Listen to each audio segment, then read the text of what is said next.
Bom, voltando agora aqui para o exercício, para a gente entender como é que é o mecanismo. Então, a gente entendeu por que que a gente leva a atenção mais para algo e não para outro. Depende muito do que a gente acha que a gente vai ganhar. Agora, o mecanismo por dentro do nosso cérebro é que o cérebro ele funciona dessa forma muito parecido com a musculatura. Então, a nossa musculatura, quando a gente começa um determinado exercício, a gente tende a sentir dor, a sentir desconforto. Depois de um certo tempo, o nosso corpo entende aquilo ali e ele começa a liberar o contrário, ele começa a liberar substâncias de prazer, substâncias de relaxamento. Tá. Kelly, vamos responder no final. A gente vai ficar muito. No final a gente responde. Então a gente começa a produzir situações de relaxamento. Então, depois de um tempo, você precisa de um esforço, depois de um tempo você tem aquele estado de relaxamento. No caso da mente, é a mesma coisa. Quando a gente começa a se concentrar, é muito difícil, é muito ruim, a nossa mente ela quer sair daquilo.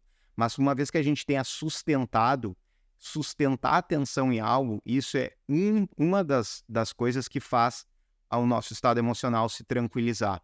Então, a mindfulness e todos os efeitos que o mindfulness tem comprovado, ele demonstra isso.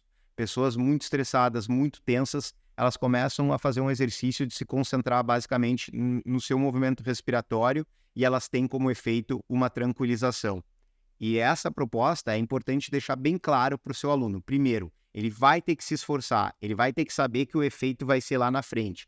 Ele tem que saber que ele vai dispersar e que aquilo ali vai incomodar, tal como se ele começasse uma musculação, ou fazer barra, ou fazer apoio, qualquer coisa dessas, ia incomodar no começo, depois ia dar aquele bem-estar do exercício. A meditação é a mesma coisa.